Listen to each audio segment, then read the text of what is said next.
Are there further amendments? Representative Warburton.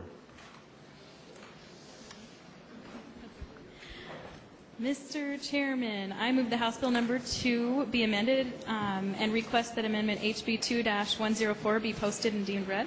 So ordered.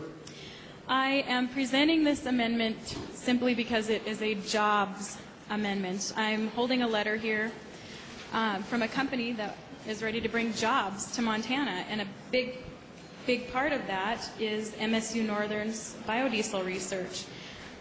This company says, as we build our biofuels production facility in Montana, we anticipate the creation of 20 direct and 50 indirect jobs at the onset of operations.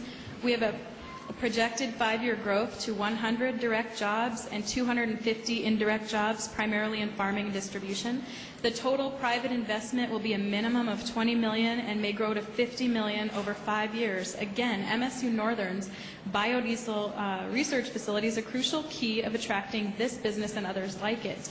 I had distributed to everyone's mailboxes some packets of information that tell you a little bit about the Bioenergy Center at Northern. It was established just a few years ago in 2007. It's a young program. It's working on getting up on its legs and being self-funding, but it's, again, very young and not there yet. But for every $1 that the state has provided, the center has raised $6 in federal and private grants. They've had millions in equipment donated, but they need that. They need our support a little bit longer to pay their research, scientists to have the money on hand to get those matching funds. They're the only research facility in the nation that is able to research oilseed, fuel, engine performance, and emission studies to be truly from seed to gas. The center has begun research on developing aviation fuel from 2 viable Montana-grown feedstocks, camelina and woody cellulose. If a production plant is established in Montana to produce the jet fuel, and the U.S. Navy has a goal of half its aviation jet fuel being biodiesel by 2020, but that would bring 40 to 100 jobs, as well as establishing a market for camelina seed, other oil seeds, agricultural residues, and beetle kill forest wastes. You might have noticed in the same packet there's some information about a test that's been done with Burlington Northern Railroad using biodiesel and working with MSU-Northern. This project could be an important biodiesel market for the Highline region. It could support the establishment of a $5 million a year biodiesel production facility located in the Havre area. So this, again, is a jobs bill. Northern's diesel program is highly acclaimed, I believe the top diesel program in the nation. These kids are getting to work on the cutting edge of biodiesel production and get exposed to some really cutting edge parts of a growing industry. And just if you don't know a lot about biodiesel, it is not the same as ethanol. It's very different. It's essentially a drop-in fuel. It means a fuel that you can run in your diesel pickup without having to radically change things. It uses crops that are grown in marginal cropland like canola, camelina. This isn't corn. We're not facing the food versus fuel controversy that ethanol does. Diesel vehicles overall last longer and get better better economy. Northern is helping out Montana entrepreneurs that are developing additives that increase the mile per gallon and things for biodiesel, biolubricants. I have a lot of specific examples of Montana entrepreneurs that they're helping with great success. With that, there's a lot more I could say, but for now I'll reserve the right to close on my amendment. Thank you. Discussion on the motion. Representative Stahl. Oh, excuse me. Representative Hollinsworth. Mr. Chairman, I thought I would comment on this. I'm a farmer, so there isn't any part of biofuel that I would not like.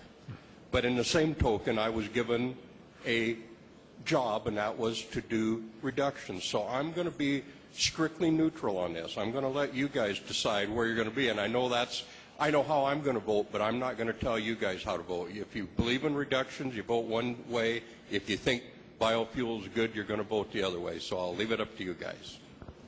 Now, Representative Stahl. Thank you again, Mr. Chairman. We have a great dependency on the Middle East, and the Middle East is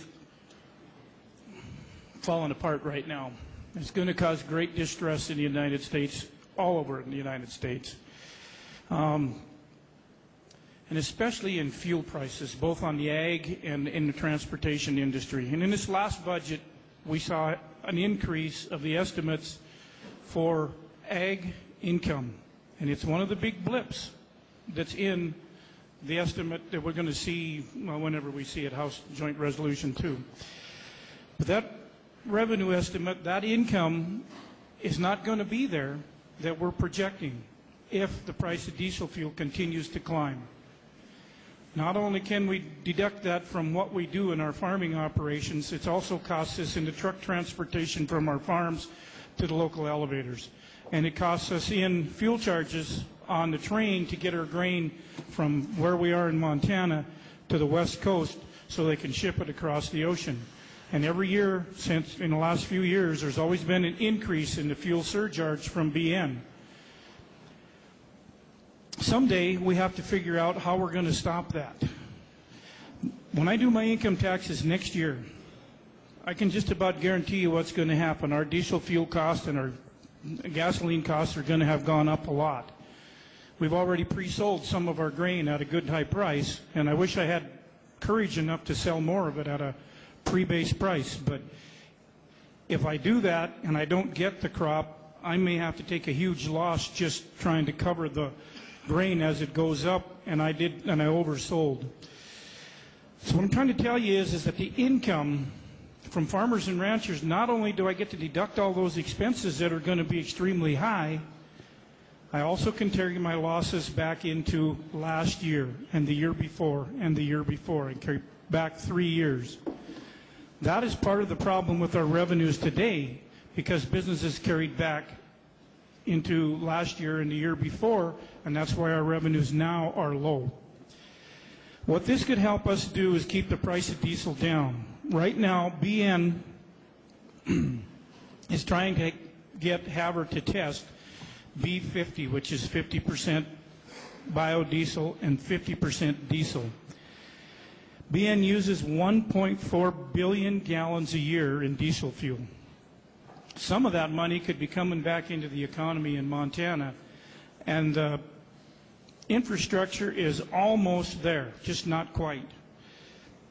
As presently, the unmanned aerial vehicles from Situ, KLM Airlines, Boeing Industries, Hino Truck Industries are having HB2.1.1.1 test the fuels that they are planning on using that have biofuels. And they have HB2.1.1.1 test it because HB2.1.1.1 does more as far as individual tests. They go farther than what the EPA is capable of testing. And every time the EPA threatens to shut down a little bit more, make the emission standards a little bit more stringent, these companies all want to know, can they get there and what's it going to cost them? And those are type of things that MSU-Northern currently is testing that nobody else can. But without the $400,000 to continue the testing, they're not going to get these people, and the program will probably have to shut down unless they can find that money somewhere else. Please vote yes on this amendment too. Thank you. Representative Belcourt. Mr. Chairman, members of the body, I'm glad to see my colleagues from the other side actually brought this amendment forward, because I had one same thing that did it, and we tried this in subcommittee. It didn't pass. Again, we'll bring it to all 100 of us, but I really do support this amendment for the simple reason is I went to Northern in their diesel program, and it's going to help three things: renewable, farmers and ranchers, and it's also going to help with the higher education. So if you want to kill three birds with one stone, this is the bill to do it. I just wish we could have did this in the committee work when we should have did it.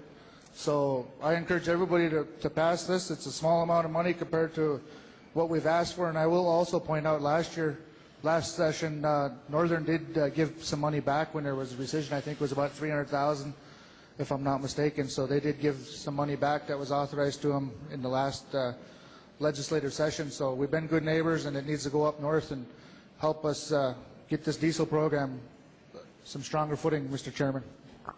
Further discussion, Representative Esp. Thank you, Mr. Chairman, members of the committee. Our job here is to prioritize. Chairman of this subcommittee said they took a good long look at all these issues and decided not to fund this. I would submit to you that these are all good programs. There's a whole bunch of businesses involved with Northern to implement these programs and to work with them. They've funded millions and millions of dollars from private industry to work with them to analyze things that they wish to be analyzed. And I would submit to you that they'll come up with another $200,000 a year to do that. Private industry should be doing this. The taxpayers of the state of Montana should not. I urge you to resist the amendment. Chair recognizes Representative Loney. Mr. Chairman, I'd like to speak to the amendment. Please do. I grew up in a farming community, and I've watched all these communities shrink in the last number of years, where we had jobs when I was in high school and college and stuff where we could go home and harvest, and we had a place to go. And anymore you don't see these communities like Chester and Fort Benton and Conrad that have shrunk up to where there used to be Class B and C, and now they're all Class C and stuff. So what I see in this is if we get all this CRP that's ground that's not farmed anymore and put it into some of these, like canola oil or some of these seeds that create oils, I see this as a positive going forward for our farming community, for our jobs and whatever. So I will support the bill. Thank you. Representative Peterson. Thank you, Mr. Chairman. I have a question of the sponsor, maybe a couple of questions. If she can't answer it, maybe she can refer it to Representative Yield. I yield. Mr. Chairman and Representative Warburton, I recognize this is to provide money to the MSU biodiesel research, but I don't know much about this industry, and I have a question about where are these oil seeds processed? They're grown in Montana, but where are they processed? Can you tell me that? Mr. Chairman, Representative Peterson, MSU-Northern right now is really unique in their research in that they are the only place in the country that has on-site processing. They bring the seeds in, crush them there, experiment with the different types of seeds there, and then go on, can also do the ASTMs testing, the emissions testing, and the full range of things. Is that what you're referring to, or did you have a different? Follow-up? Follow-up. Mr. Chairman, if these seeds were to be processed on a commercial basis, where would they be processed? Would they be processed in Montana by Montanans, or where? Mr. Chair, Mr. Peterson, yes, that's the company I mentioned that wants to come here, and other companies that have also are expressing interest in coming here want to do the processing. Basically, if you have a plant and they can crush the seeds, a lot of these seeds like canola and different things, a lot of the byproduct can be used for agricultural feed and different things. So there's value in having a plant here, even if the diesel price drops and it's not competitive, there's value in the byproducts a lot of times. So yeah, the idea is coming here, and MSU-Northern's program is a big draw to get these companies here. And then the market with, people like BNSF being very interested in this is here. So. Okay. Follow up, one more question. Follow up. Mr. Chairman and Representative Warburton, that was my next question, was what happens to the residue from crushing these oil seeds? Mr. Chair, Mr. Peterson, it depends on there's a lot of different types of oil seeds, and some are better than others for livestock feed, but the ideal is that it gets used as livestock feed. Okay, thank you.